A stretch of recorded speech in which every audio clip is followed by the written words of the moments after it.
At first, it was just an ordinary typhoon. But soon, under the barrage of heavy rain, the fierce winds began to howl. Even the massive trees by the road were uprooted. Only then did people suddenly realize the apocalypse was coming. The news on my phone kept popping up with alerts about the approaching typhoon. On the map, the eye of the storm was moving steadily toward the coastal cities. That location was only about a 2 or 3 hours drive from where I lived. My colleague, Liu Ryan, laughed and said, "People in city have already started hoarding supplies. The supermarkets have been stripped bare. Come look at this. These people are so afraid of dying." She clicked on a video on her phone. The supermarkets were incredibly crowded. Without exception, everyone's shopping carts were fully loaded. After all, the Category 15 super typhoon 8 years ago had caused devastating losses to City A. I put down the documents in my hands and replied coldly, "You haven't been through it, so of course you can laugh." Liu Ryan complained, "Who doesn't know you're a refugee from City A? Do you have some kind of persecution complex? Is a typhoon really that scary? Aren't you still perfectly alive and well?" I slammed my hand on the desk, stood up, and glared at her. "I am alive, but a lot of people aren't." A sudden silence filled the office. After all, the people who died in that typhoon weren't their family members. A colleague I was usually close with, Jingjing, quickly stepped in and said, "PP means well. We are neighboring City A. It's better to stock up on some things, just in case." Liu Ryan mocked her. "We're not in the storm's center. At most, roads will be blocked. Is there a need to make a fuss? You'd better care more about your face. It's hard to look at." After saying that, she narcissistically checked her mirror. Jingjing's eyes welled up with tears. Just as she was about to argue, I stopped her and said, "By the way, Jingjing, don't you have a date tonight? You should start doing your makeup now. I've already finished mine anyway." Liu Ryan shot me a dirty look, then went back to her own business, continuing to mock the residents hoarding supplies while they were still casually chatting. I had already opened the grocery delivery app and ordered a massive amount of food to my house. Frozen dumplings, buns, sweet rice balls, and some instant fried foods. My fridge was big enough anyway. I also bought a few boxes of instant noodles and ate treasure porridge. Thinking back to when City A had no water or power for half a month, I still felt a lingering fear. This time, I had to be absolutely prepared. Premier demi. I indeed had a PTSD reaction to typhoons. 8 years ago, I personally experienced a Category 15 typhoon that made landfall without any warning. Waking up from the painful memories, I massaged my aching temples and glanced out the window. The sky was clear, and the scorching sun was still hanging high. A light breeze swept the leaves. It was peaceful and serene. But the next second, I received a message from the flood control office. At 0 o'clock, the typhoon has been upgraded to a super typhoon. Expected to make landfall tomorrow. It will severely impact our province. Precautionary measures: close doors and windows, reduce outdoor activities, and stock up on food.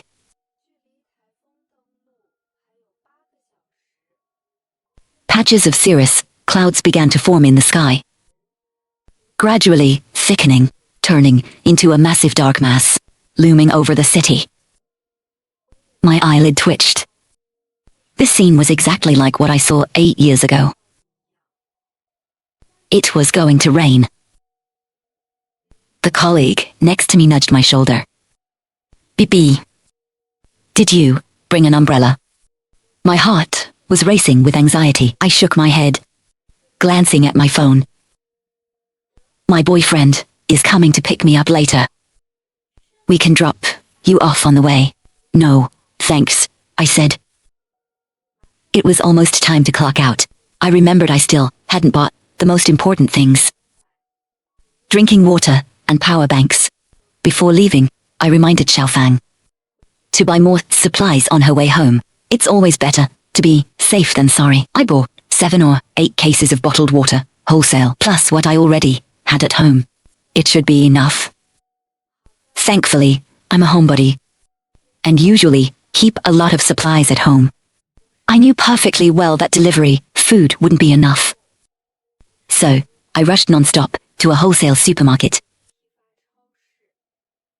Rice, flour, vegetables, and fruits. I bought them all.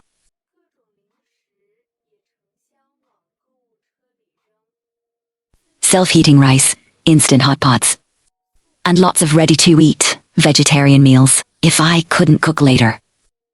These would still fill my stomach. Then came daily necessities: kitchenware and utensils. When I went to pay, the store owner was shocked, looking me up and down with suspicion. My heart skipped a beat, so I told him I was buying these for donation. Thankfully, with my delicate makeup and appearance, I looked pretty convincing. The owner finally looked relieved and helped drive the supplies to my place. My neighbors just teased me. Buying so much stuff again. Do you even have room for all this? What is wrong with young women these days? No sense of how to manage a household. At that moment, it was 4 hours until landfall. The news on the TV was still broadcasting. Flocks of birds flew away, crying restlessly. A beautiful female anchor stood by the sea, holding an umbrella while reporting. The typhoon has accelerated, making a sharp right-angle turn, and is now heading straight for coastal cities. Please take extra precautions.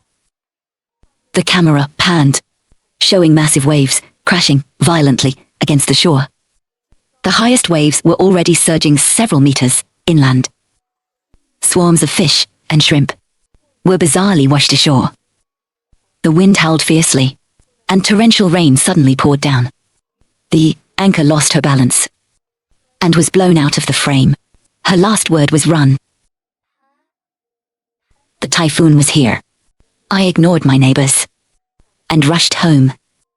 I blocked my bedroom door with a cabinet, taped up the windows thoroughly in a grid pattern, and stuffed towels into all the gaps. Fully prepared, I finally breathed a sigh of relief. This typhoon was coming in aggressively. Although we were on the outskirts of City A, we would inevitably be affected. It wasn't until evening that the rain finally started. At first, it was just a light drizzle, accompanied by a gentle breeze, but in the time it took to eat a meal, a fierce wind began to roar, and a torrential downpour began. I was woken up in the middle of the night. Wind and rain were violently slamming against the windows in waves. Suddenly, with a sharp pop, the nightlight by my bed went dark. All the electricity was cut off. The typhoon had arrived, even faster than I expected. Messages kept popping up in the building's group chat. The first floor is flooded. Water is coming from the yard into the house. The power is out. Is your power out too? Damn, the water cut out while I was showering. Can anyone lend me some water? I need to rinse off this body wash. The vibe in the chat was still quite relaxed, with no sign of panic. Online, people were saying all sorts of things, with new forum posts. Refreshing, constantly looking at all the pots and basins in my room that I had filled with water. I breathed a sigh of relief. Good thing I prepared in advance. I checked the doors and windows again, confirming they were secure. I safely returned to my bed. I didn't know if I got up too fast, or if it was an illusion, but I felt dizzy. Ignoring the roaring storm outside, I quickly lay back down. The chandelier on the ceiling was swinging violently. The entire building was shaking. I turned on my phone. People online were already posting videos. Trees thick enough for 3 people to hug were uprooted and smashed onto the ground. Roads began to flood. Rows of electric scooters parked by the street were blown over, blaring piercing alarms. The property management chat pinged again. The water pipes in the ground parking lot burst. Whose cars are parked down there? Go check on them immediately. Our apartment has started leaking. Water is pouring in through the window frames. Even the wooden floors are ruined. We're doomed. How are we supposed to buy groceries in this? I only have 2 carrots left at home. No water, no electricity. What are we going to eat? A notification popped up on my phone. The Typhoon made 3 right-angle turns and ultimately made landfall in Moxian City. My exact location was Moxian City. Sure enough, I couldn't escape it.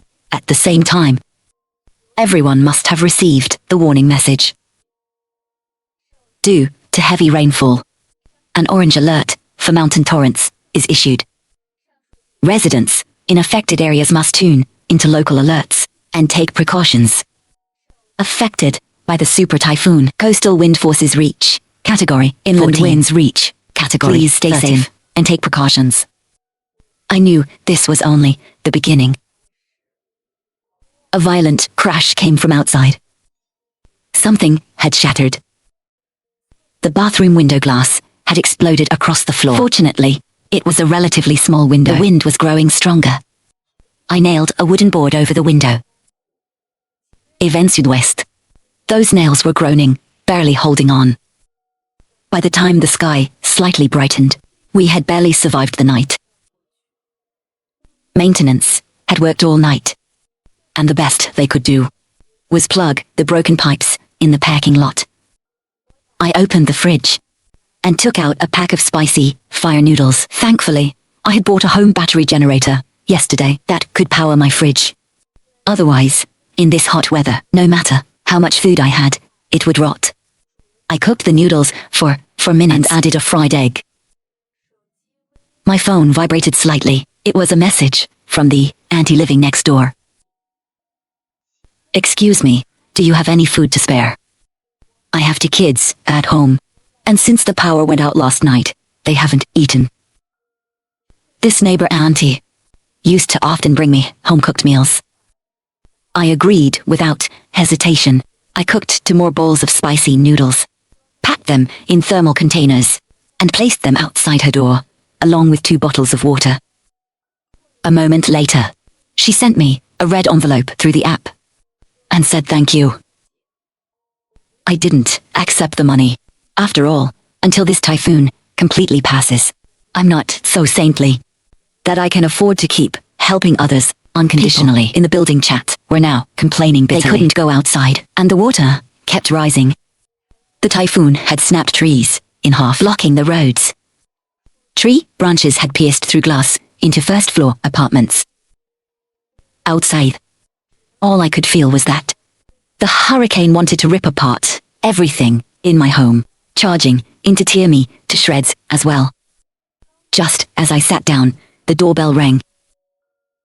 Through the peephole, I saw a man standing at the door, frantically pressing the doorbell over and over. Hello, do you have any drinking water? I can pay a high price for it. I've been starving all morning. Haven't eaten a thing. Can I buy a bottle of water from you? I didn't respond for a long while. The knocking turned violent. Hey, stop playing dead. You won't even sell me a bottle of water. Believe it or not, I'll tear this door down. I had seen that man before. He was the fitness coach from the gym downstairs. covered in muscles. Practically eating protein powder for every meal. I grabbed a baseball bat with one hand and pepper spray with the other. A single woman living alone must have a strong sense of self-protection. I kept completely silent. Suddenly, a fierce gust of wind ripped through the hallway. Lightning flashed across the sky, and a muffled thunderclap scared both of us. The man lost half of his tough guy nerve instantly, perhaps out of fear. He didn't dare yell anymore. Seeing that I still wouldn't open the door, he left, cursing under his breath. And this was only the first day of the typhoon. By the afternoon, the rain weakened, but the floodwaters on the road grew deeper. Power was briefly restored. The city government had activated backup power generators. People completely ignored the danger, swarming outside all at once to buy supplies. But this was merely the calm before the storm. The real eye of the typhoon was about to pass. Emergency alerts kept pushing to our phones. Items scattered on the streets were washed away by a mix of rainwater and seawater. Then, an even greater storm hit. Roadside booths were instantly torn apart. Garbage flew wildly, swirling midair outside, battering the walls and windows under the hurricane's force. From unfinished construction sites, sheets of iron flew through the sky, recklessly searching for unfortunate places to crash. I could only hide in my closet, constantly comforting myself. The storm lasted an entire day. Finally, the typhoon weakened slightly. Water beads seeped through the walls. Rainwater persistently drilled through the window gaps. Towels got soaked. I wrung them out, filled bucket after bucket. But it was ultimately useless. The ceiling began to drip as well. Soon, the water reached my ankles.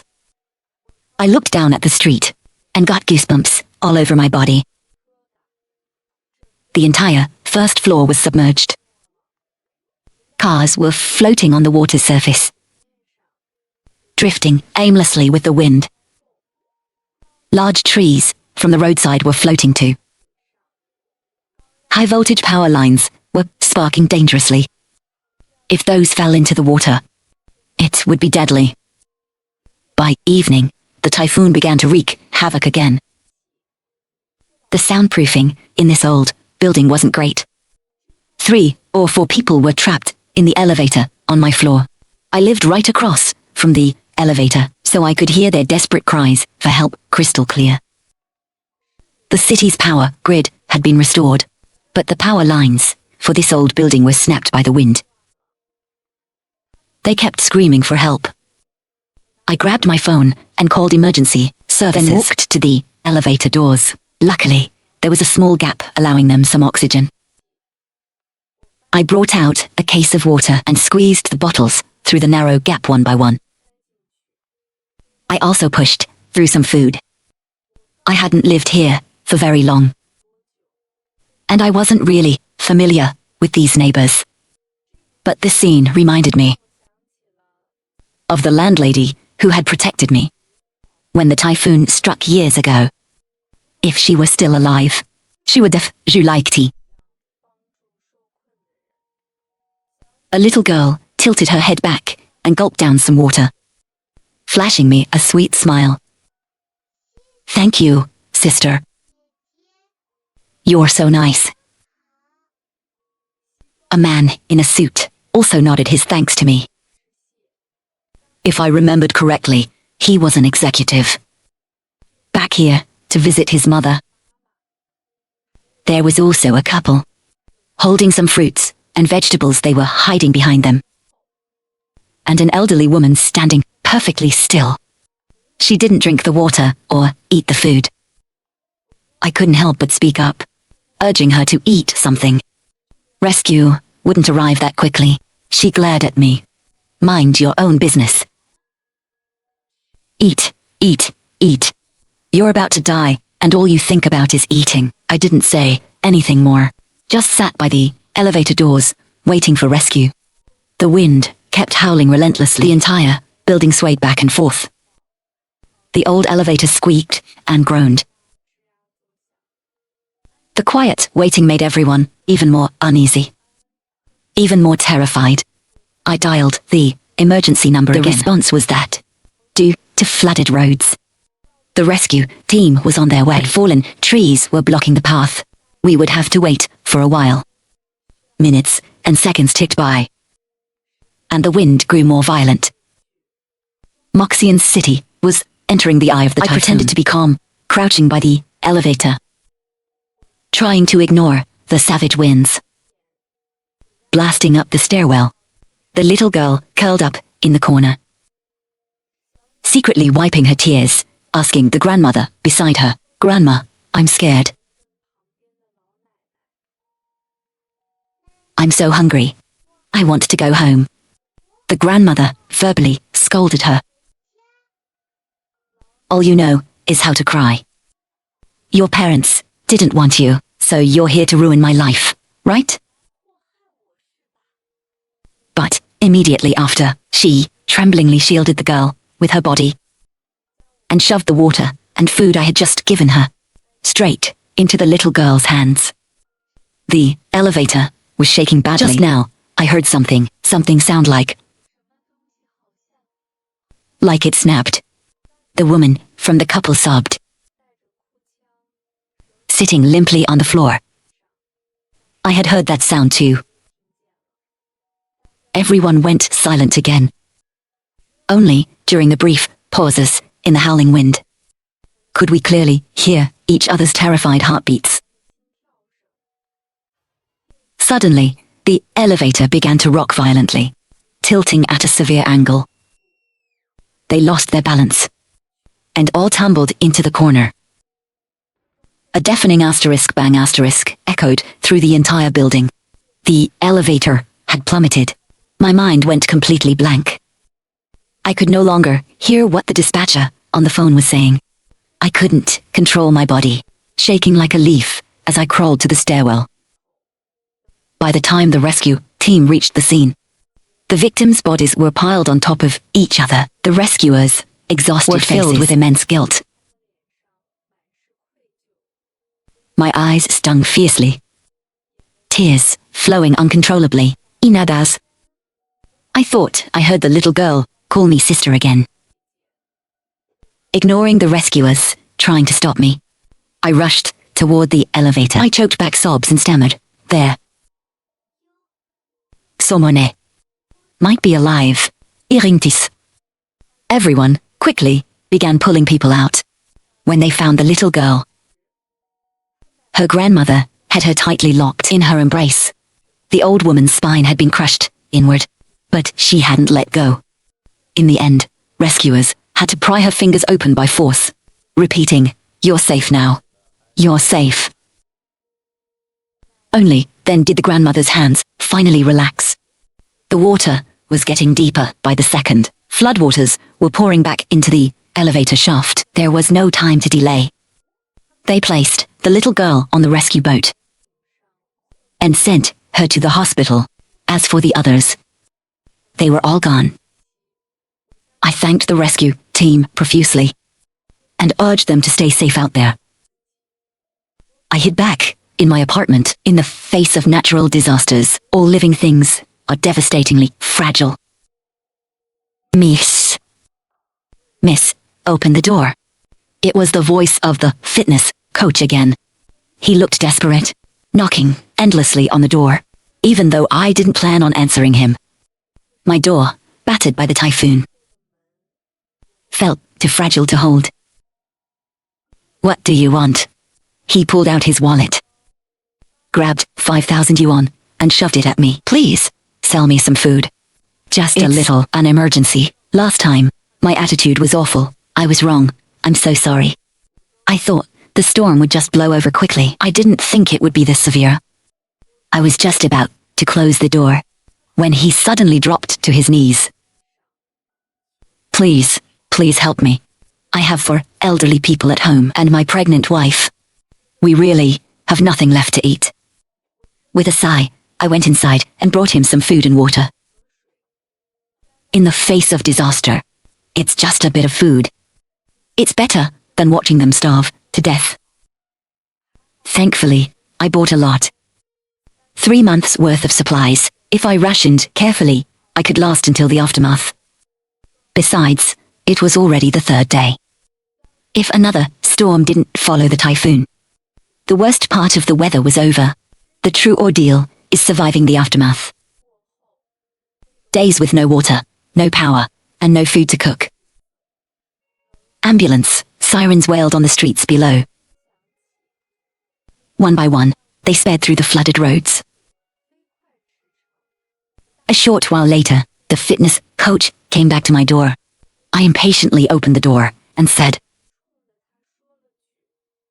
"Didn't you just take a huge pile of stuff?" Before I could finish, he rubbed the back of his neck awkwardly. "I'm heading out to join the rescue effort. My family asked me to come. Thank you again for your help. Do you have any idea how dangerous it is out there right now?" His eyes were incredibly resolute.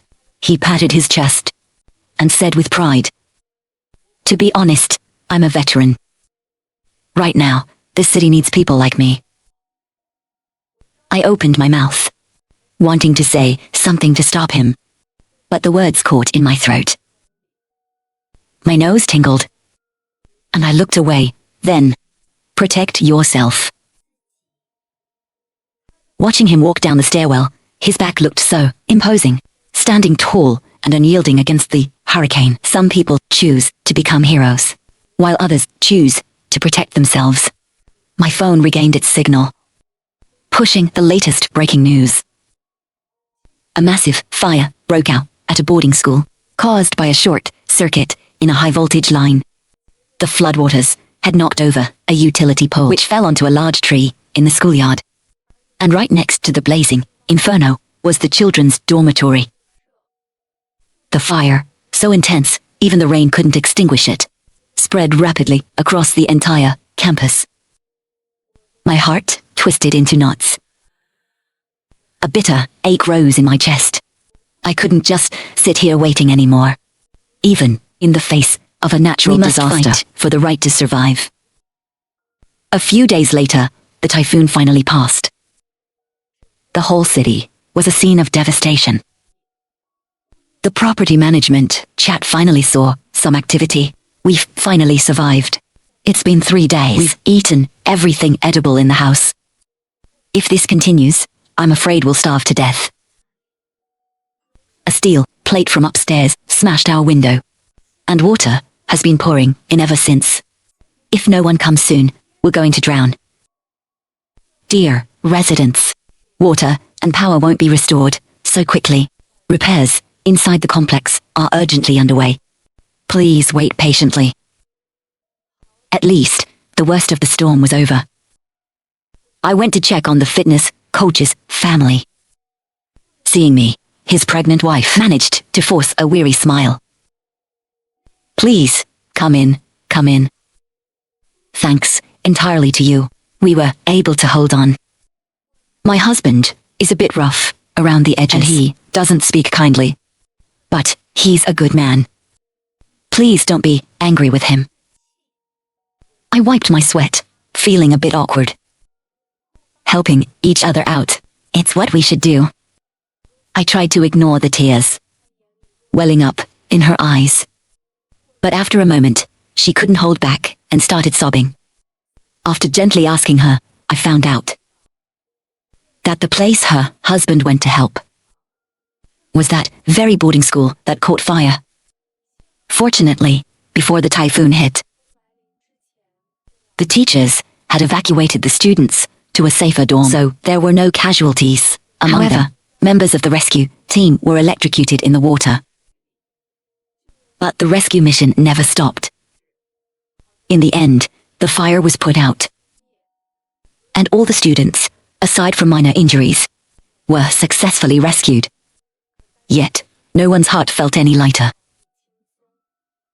Because dangerous situations like that were happening every second in every corner of the disaster zone. Life is fragile and brief, but it still holds profound meaning.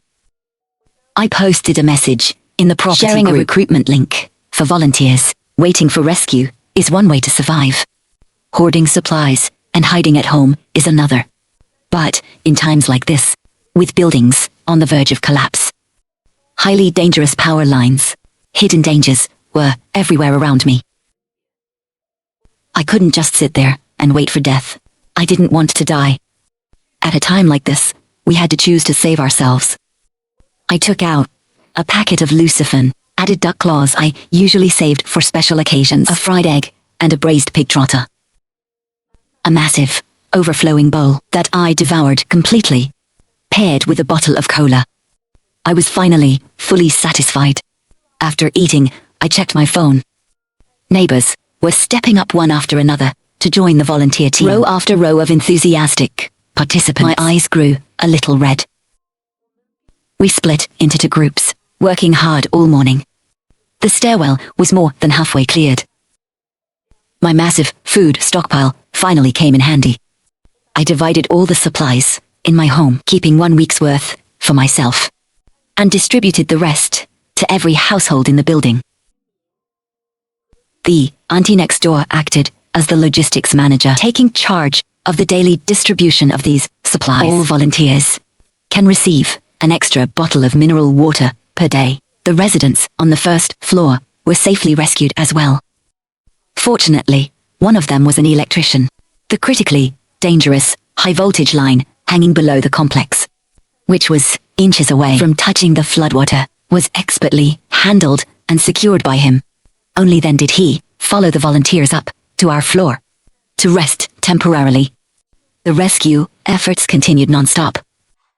The situation in our residential complex had stabilized. I officially joined the government's volunteer team shortly after, as the city began post-disaster reconstruction with the Best Citizen Award.